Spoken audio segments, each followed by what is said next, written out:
Depuis Montréal, Québec, vous suivez Groove Station Canada, le chemin de l'information. Okay. Hello folks, this is Connections on Groove Station Canada TV. Gabriel, long time. It's nice to have you. Last time we saw was last weekend. Yes, for sure. It's so nice to have you here on Groove Station Canada TV. Thank you very much for having me. It's a pleasure. You know, I'm happy, that I'm here today to use your platform to send out this message to our people back home. I'm excited that we are standing together for a better environment. Yeah. Thank you for coming. Yeah, you're welcome. Thank you, everyone. It's a pleasure to be here. We've spoken so many times on the phone, and Exactly. finally we get to stay one-on-one and have a beautiful. We're gonna have a beautiful chat. Exactly. Thank you for having me. Thanks. Nice to have you too. Obi is the General Secretary of the NCA, Montreal, Nigerian Canadian Association of Montreal, and Gabriel is a Nigerian citizen who is also a Canadian citizen, right? So we're here following up the activities that are going on in Nigeria, so you can better understand the situation of people on the ground. Before we proceed, I would like to explain or tell you that when I say connections, I'm talking about the connectivity between two people in a creative and prosperous manner. So it's not just saying connections about business and stuff. This is connections on a human level. I work with an organization here in Montreal. It's called a Summit School Montreal in Saint Laurent Foundation, Summit School. And I just want to let you and also that the Nigerians back home realize that their voices have been heard by also non-blacks and those who stand for peace, for justice, equality. And at the end of our show, there's a message from Summit School Foundation for Nigeria.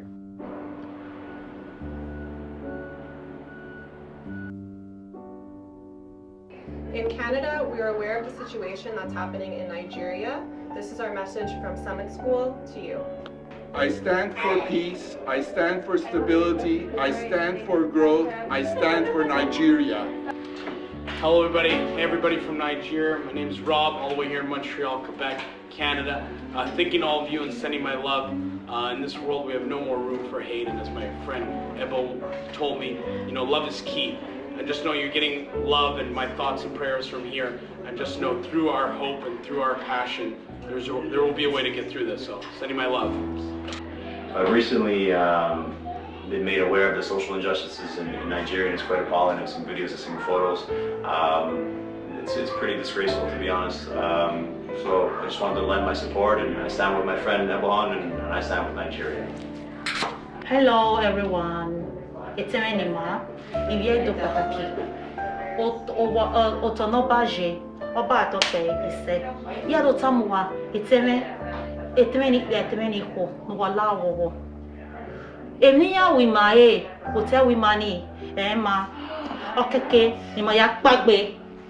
Ni ma make sure we emi nana amwe or finish that is owafo.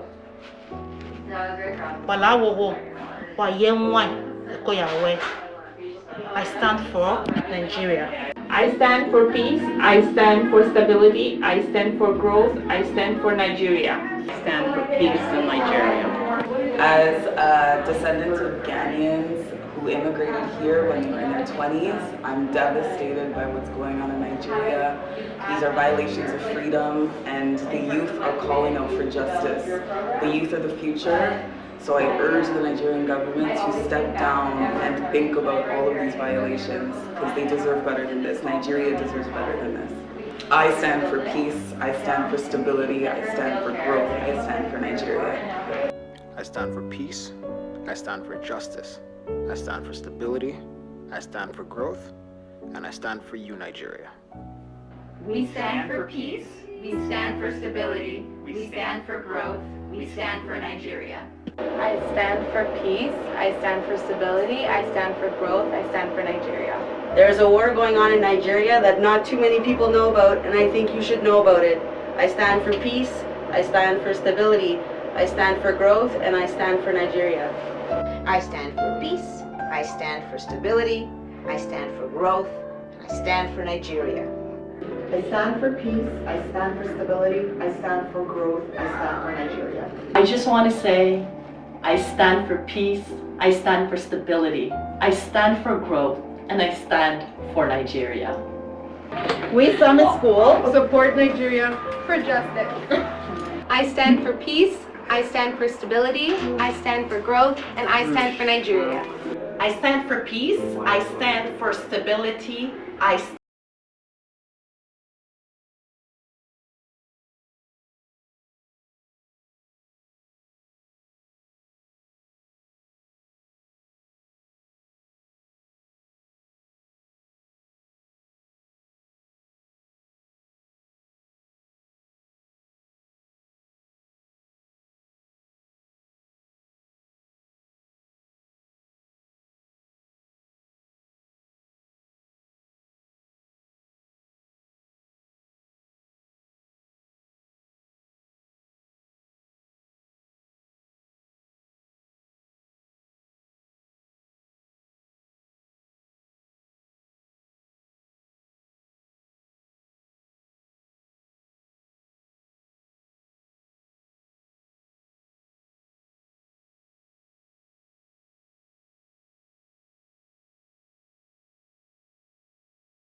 Thank you, officer.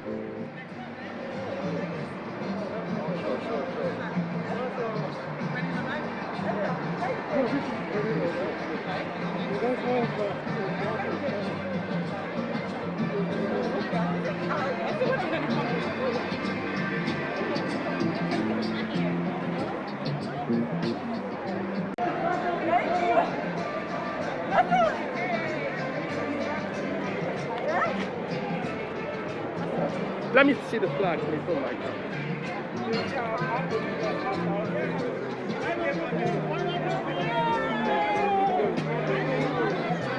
Montreal, Canada,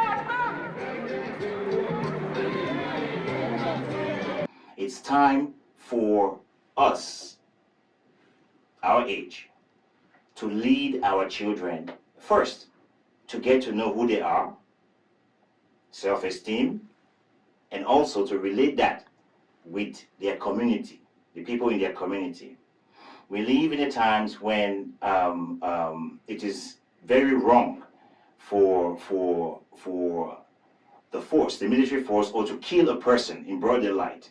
You know, people who come out like, you know, to speak, expression itself not express is a life worth not having. So we live in times where countries are moving forward, and yet in Nigeria, West Africa, you have people who have stood up protesting peacefully against a system that has been set in place for years. The people have lost trust for their government. They're rising up right now in unison to stand against the system. So we have Obi and Gabriel to broaden our understanding on issues affecting the common people of Nigeria. Obi, it's nice to have you here. Thank you very much. Gabriel, I'm so honored to have you guys here.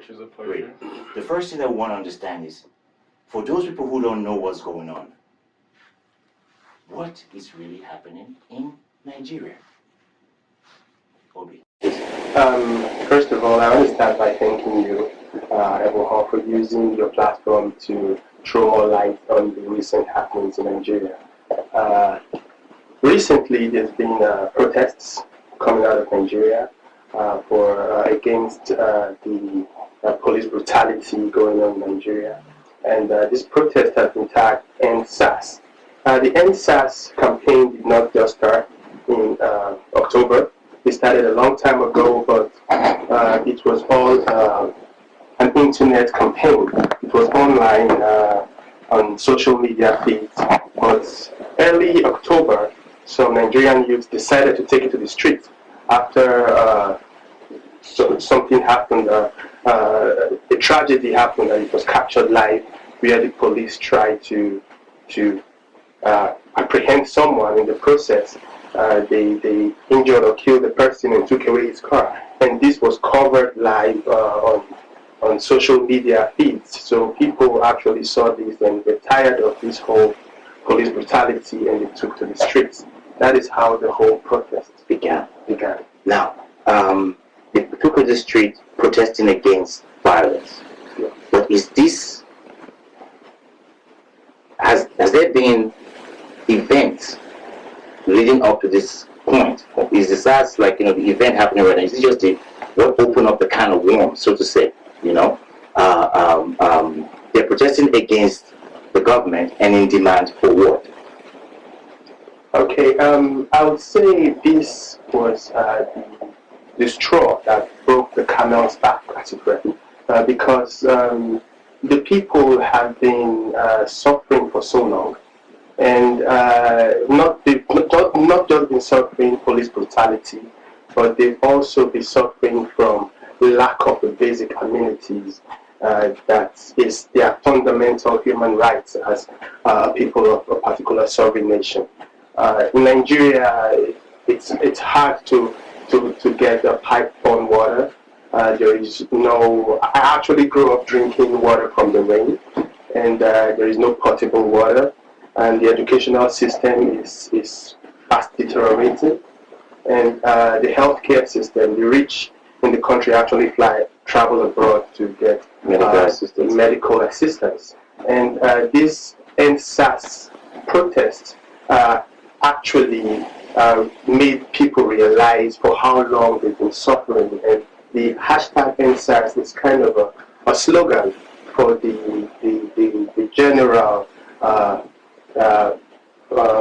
would I put it now, the general suffering of the people. They're tired of suffering. They're using this End SARS protest as an avenue to make their voices heard. Okay. Is it still End SARS, or it has changed to something else? Because I'm seeing people saying, like, you know, reform, some are saying restructure, some are saying change the government. Also, Nigeria is a very rich country with immense resources. It is still End SARS, but like I said before, End SARS is just a slogan for the movement. Okay. If we compare this to the French Revolution, it started with the price of bread being increased, and then the people started to protest, but it led to a full-blown revolution. Okay. So in this case, the End SARS slogan is just a tagline for the general dissatisfaction of the Nigerian people, and we believe that ending SARS and ending police brutality is a step in the right direction to us achieving our goals of better leadership, better representation, better accountability from our leaders. Now, has there been any situation? Because what I'm seeing right now is like, it's not even, it's like Nigerians, the youth are coming together as one. I haven't seen a situation where Nigerians come together as one. Is this the first time something like this is happening? And if so, why? I mean, you said it in what you said, but it's the first time it's happening. So how did this come about? Like, you know, so everybody, like, because in Port Harcourt, in Benin City, in Lagos State, and all, even outside of the country, people are coming in to stand as one to call for a change. This is the first time it's happening, I'm thinking. This is the first time that I have actually witnessed the Nigerian youth, and this is not just the youth. It is led, this movement is led by the youth, but it's Nigerian people coming together with one voice. I've seen videos of the Nigerian women protesting. I've seen videos of elderly men protesting. And even when we took to the streets in Montreal a couple of weeks ago, I saw a lot of elderly people come to join the protest. So it's not just a youth movement anymore. It's been spearheaded by the youth, yes, but it's a Nigerian movement. And I believe it is the first time that the whole country is actually coming together to speak with one voice against the ills of the society. And I heard, like, you know, women, children, they're being extorted on the street.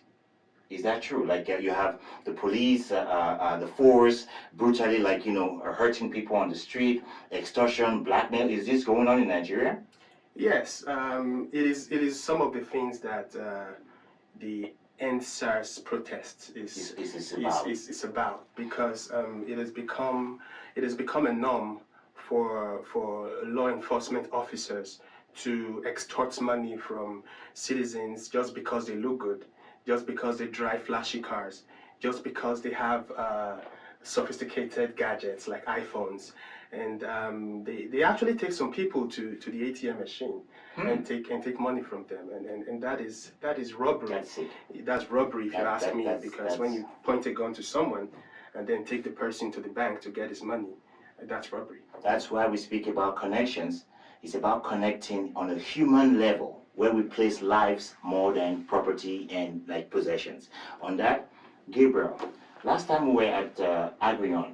Remember at Agrion, you mentioned something amongst other things. You mentioned an encounter you had when you went to Nigeria. Yes. I would love you to please share that with the folks at home. Yeah. Thank you for having me, Ebon.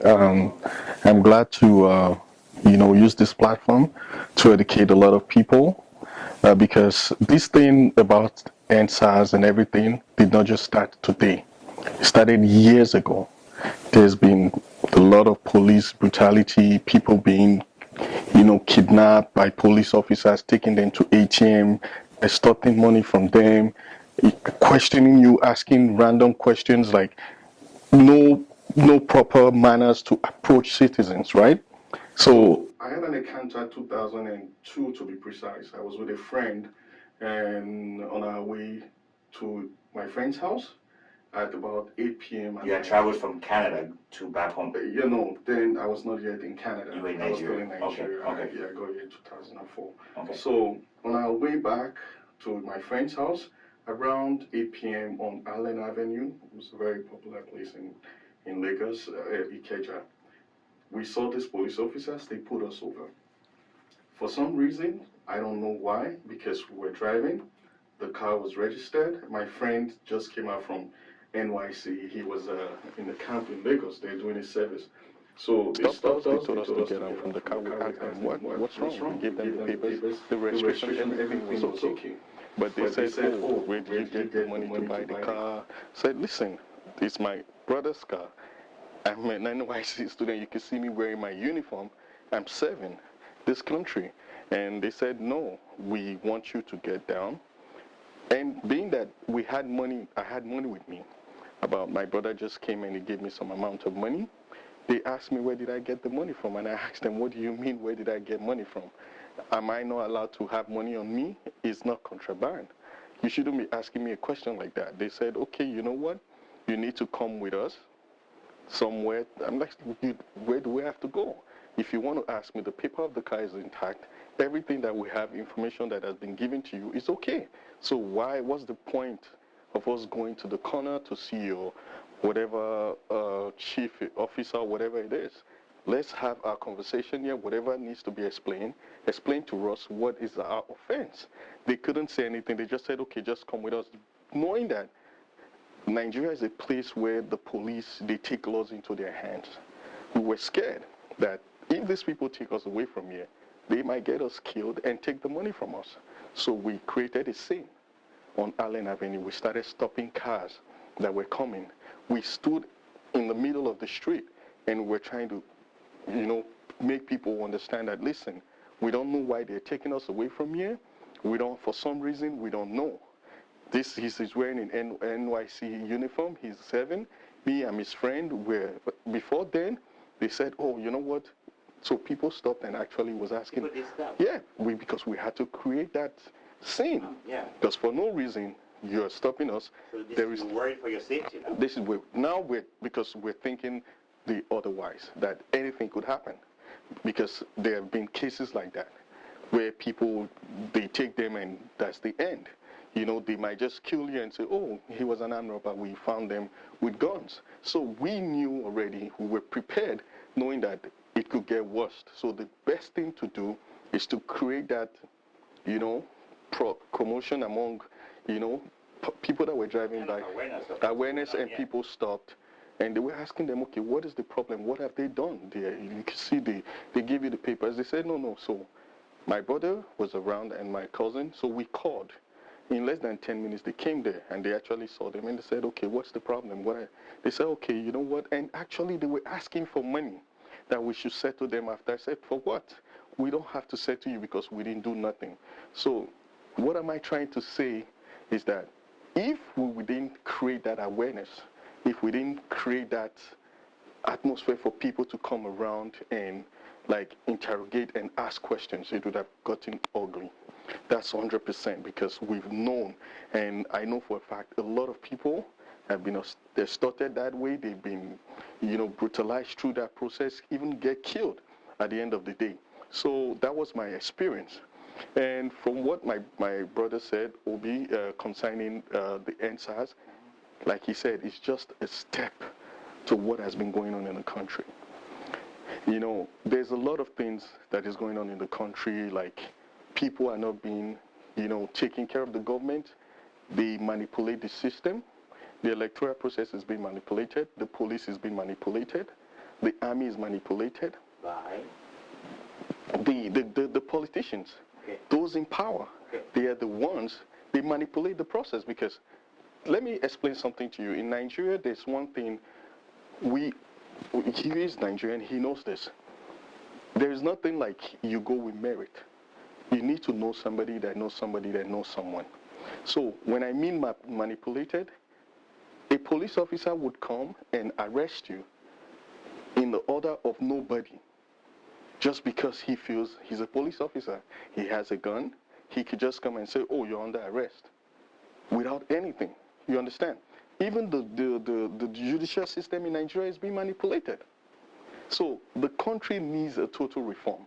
Like he said, NSAS is just a stepstone to what is going on in Nigeria. The youths, they are awake. There's a saying that an angry man is an hungry man is an angry man. They're tired. There are too many wretched and poor people, I'm sorry to use that word, in Nigeria that are struggling to survive, struggling to eat, struggling to live a life, a better life. Why there are people sitting on top of the money that is meant to be. Just imagine, I will just put this out. Just some few days ago, the discovering of the palliatives that were supposed to be given to during the pandemic. The pandemic. We're in October. this whole thing was supposed to be distributed in April or May. You can imagine that kind of, that's I don't know how to call it. You mean like you had goods? They had foodstuffs, yes, like Indomie, sugar, rice, and all that to support those. Nigeria does not have since there was a lockdown. Since there was a lockdown. Okay. Every other country, like Ghana, they gave like aid, like through support, yes, whatever. But yeah. Nigeria, even the little thing like Indomie, rice, sugar was kept in a warehouse, and why people are starving and hungry. That's how bad it could be. That's how much people have been, I don't know how to put it, they've been punished for no reason, and they've been taken advantage of. So like he said, it's a stepping stone, and we're just trying to put out our own out to the, those that lost their life, yes, and also to bring awareness to as many people that do not really understand that this is not just. Do we know the amount of people that have been killed, or is just speculation? Like, you know, do we know people who have been killed on the ground? Are we certain of that? We are not certain yet, but there were lots of people who died, and according to to Amnesty International. Amnesty International put the number of the people who died at the Lekki toll gate at 12, but eyewitness report says it's far more than that. But it's very disappointing that the government came out to say there was no life lost in the beginning, and then along the line, the governor of the state, Sanwo-Olu, came out to say one life was lost. And then I was watching him the other day on CNN when he was being interviewed, and then he said 2 lives were lost. So you can see the discrepancy here. You can imagine what it means to live constantly in fear. You know. To live constantly in fear. What is your take on the situation of how would I say, of the police, like their payments and their salaries? Does that have is that a factor that would prompt the police people to act in the manner in which they do right now? I think it's a major factor. The police really needs a reform, and it's one of the things that the youth are asking for in the document that was put to the federal government that was named 5 for 5. This document was put forward before the massacre that happened at the Lekki toll gate, okay, and it involved the reform of the police. For the police to get paid better pay, because right now a sergeant in the Nigerian police force actually receives about 63,000 naira, which is an equivalent of about less than $200. A sergeant in the Nigerian police force. This was actually the words of a sergeant. With benefits. Without benefits, without health insurance, without any kind of subsidy. It's just that. And do you know what will shock you now is that they actually sew their uniforms themselves. And they have to pay to get the police uniforms. And it's appalling. It is appalling. And when you underpay someone and then you give the person a gun, what do you expect? You know, what do you expect? And this is not just about the police.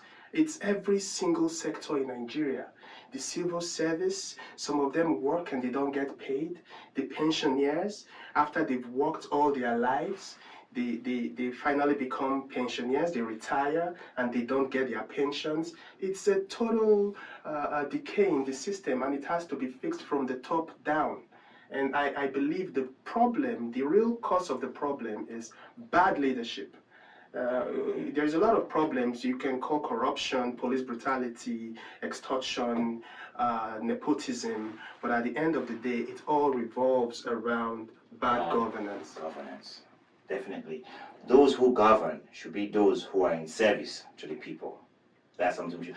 What about health? What about education for the children? What about welfare? Is there any of such structure in Nigeria at all? There is no welfare. There is no welfare, and I believe it is intentional. I believe it is intentional. The political elites, as we call them in Nigeria, the cabal, they've tried as much as possible, in my opinion, to weaponize poverty and illiteracy, so they can be able to use this as weapons during elections. So when it's election time, they meet these poor people and they offer them a very small amount of money to buy their votes. And the ones that are very have very little education or illiterates, they use those ones as their thugs, and then they give them arms and ammunition and use them to fight against those that are actually. We saw that happen during this protest, where there were videos of thugs being conveyed in government vehicles to protest sites and attack the peaceful protesters. Some of them were actually apprehended and they confessed to this. Yes, great. But what about, Gabriel? What about, I also heard about hoodlums. Are the people who are going to burn down properties the same as the ones who are peacefully demonstrating? Who are these people? Okay. This must be what he's talking about, what you're saying, right? Exactly. Yeah. The fact is that there was a peaceful protest at first, okay? But the system was hijacked by hoodlums.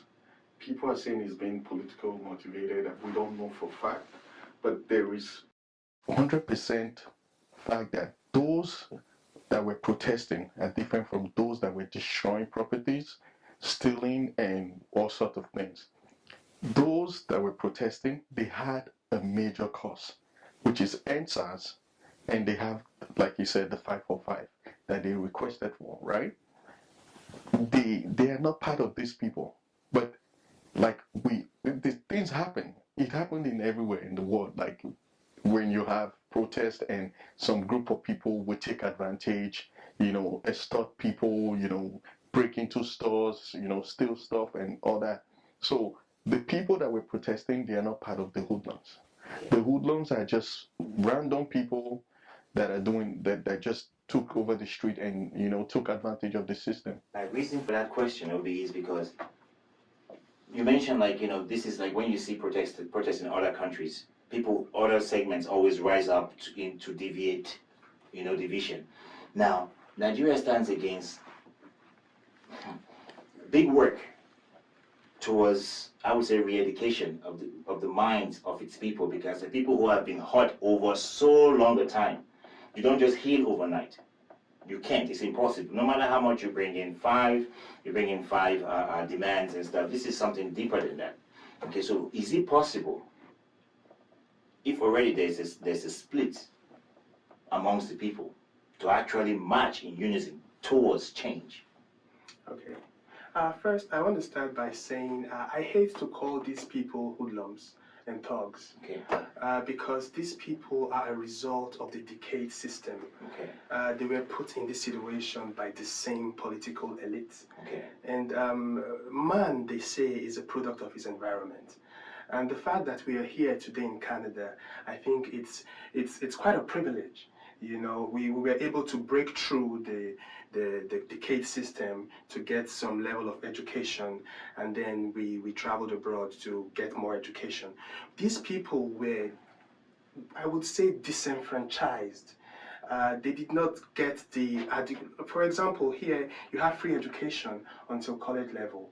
In Nigeria it's not the same. You have to pay a high fee to get adequate education, and these people are poor. They lack the finances to give their children the kind of education that the elites give their kids. So when you don't train someone, when you miseducate someone, when you intentionally try to keep a certain people in poverty so you can use them for mayhem like this, I think it's not very nice to call them thugs and hoodlums. It's a product of the environment. It's a product of the environment. Exactly. Okay. So these same people that we're talking about now, they are Nigerians, and they are in support of this movement. They are actually the greater population, because according to some reports in 2019, 40%, over 83 million Nigerians were living under the poverty line in the country, which is, they lived at below $381 per year. And these people make up the crops of this same group that we're talking about today. And if you noticed, they broke into warehouses where palliatives for the COVID-19 pandemic were kept. This is as a result of hunger. Who will break into a warehouse filled with food if he's not hungry? Yes, you know, so it was hunger that pushed them to do that. So after they've done something like that, to now label them thugs, it's not very right. Like you said, we need a re-education, of the population, and we need to unlearn the distribution of wealth, unlearn a lot of things that have been taught to us over the years. And we, those of us who have some level of education, it is our responsibility to educate those who lack this same level of education. Which brings us, that way we can work in unison and achieve the goal that we really need to achieve. Which brings us to the next question, which is, now, you are the General Secretary of the NCA here in Canada, which you're a member of. In Quebec. Yes, I am a member of that too. Yes. So I'm very proud to be Nigerian. Now, what are the steps being taken by the NCA? Before I come to the NCA, we have other protests that's been taking place in different countries, like in the States, in London, where else again? I'm thinking in Germany, all over the world now. Yeah, all over the world. So it's becoming more global thing. And now, what are the steps being taken by the Nigerian Canadian Association here in Montreal towards assisting the people back home? We are doing the best we can. First of all, we are lending our voices, and we're making the people back home believe that we are part of the same struggle. The fact that we are here in Canada doesn't mean what is going on in Nigeria doesn't concern us. And we used our platform to bring people together. Last Sunday we had a protest. You were there. Yes, I was. And over 100 people showed up, which was amazing. And a couple of days ago, we had I must add, the presence of the Montreal police was, of course. We must give credit to them. It was awesome. It was amazing. Awesome. I just wanted to throw that in there. The Montreal police did a lot. They protected us. There were a lot of police cars there protecting us, guiding us all the way. And it actually, it was a nostalgic event because it made me almost shed tears that in Canada, the police were actually protecting Nigerians who were protesting. Meanwhile, in Nigeria, the Nigerian police were killing its own people, protesting for positive change. You know, for positive change. People who held the flag and sang the national anthem while sitting on the ground, but they opened fire on them. Our hearts go to every people who have lost family, loved ones. May their souls rest in peace. This is so. Now, is there any upcoming events that the NCA has put in place towards following? Of course, we are trying to put something together for in the next few days. The circular will be out. We'll be calling people out again to march, and also we are trying to put funds together to support those who their shops were broken into, those who lost their livelihood as a result of this whole protest. And yeah, a lot of things are in the works. But I don't want to come out here and announce everything because we'll follow up on that definitely. Yes. We're going to add that too, so in support, because I think it's a high time, it's about time that we think, because most don't get it twisted. People say we must go back to the way things were before. We must go back to the way things were before. But the things before the norm, so they say, but the norm is what brought Nigeria steps into the situation that they're in right now. So it's not going back to the norm. It's actually educating the children towards realizing their potentials so they can in turn create a better future. So we Nigerians are trying to leave good footprints on the hearts of the future generation. So people who want to support, how can they reach NCA? They can reach out to us. One way they can reach out to us is through our website. It's www.nca-montreal.com. They can also reach us on our phone number. It's on our website. They can call in, and if they have any donations, if they have any support, moral support, whatever type of support they have, one type of support is one that you're giving now with your platform. They can reach out to us, and we'll be happy to receive it. Thank you very much. So there you have it on Nigeria. We will continue to follow up the situation in Nigeria because it is past time for us to kill each other, to look in the eye of another person, and to kill, not thinking about the mother, not thinking about the father, not thinking about the future of that person. Because in order for us to create, we must acquaint ourselves with our own very essence. Connections on Groove Station Canada TV. Groove Station Canada, le chemin de l'information.